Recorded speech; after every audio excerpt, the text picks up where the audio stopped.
Hey guys, my name's Moodi Dennaoui, also known in the industry as the Diet Doctor, trainer to the stars and nutritionist to all the elite athletes. Now what we're going to discuss is 5 tips on how to burn fat productively and how to maintain a lean level of body mass and favour your body composition in favour of muscle as opposed to fat.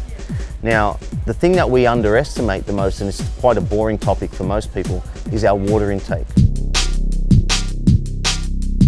The water intake, if it's not adequate, you're going to feel dehydrated, your cells can't communicate correctly with each other, you can't mobilize fat, your energy levels in the gym are inhibited, your recovery time is inhibited, and your reaction time is inhibited. So water is definitely a big plus. So drink enough water to hydrate your organs, but also take into consideration your level of activity. Your supplementation should be directed at what your objective is. Now, if it's directed at fat loss, you should supplement accordingly. Look at what the latest supplements are in terms of burning fat, and the timing of the supplements is very, very important. Nutrient timing and supplement timing is just as important as what you're actually taking.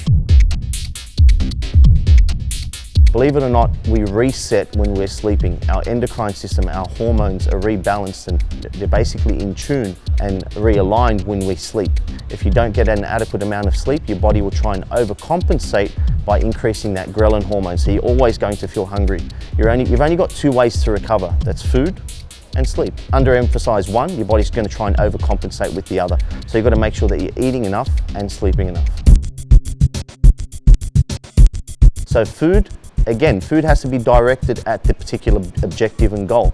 If you're trying to lose weight, yes, you have to be in a caloric deficit, but the quality of the food that you eat has to be very, very intelligently decided upon, because it's not just low-calorie foods are necessarily good for you, or high-calorie foods are necessarily bad for you. Having a Coke Zero doesn't have any calories. It's not going to have any nutritional value.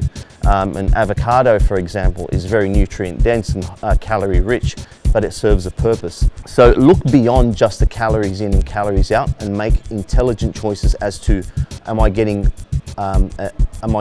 good bang for my buck when it comes to the actual foods that I decide on using. Training, your objective in the gym is always to give it 110%. When you walk in, you always want to train hard. However, if you're training to burn fat, you've got to take into consideration, am I doing enough cardiovascular work? Am I doing enough cardio with just the weights, or am I doing just weights on their own? The reason why cardio, I tend to leave cardio in there, believe it or not, even in the off season, because it does influence the amount of nutrients that your body's able to uptake. So if I'm not active, if I'm not mobile, all this food that is sitting in my gut is not going to be delivered to my muscles. Cardio, movement in particular, helps with that process. And obviously movement is another form of expending calories.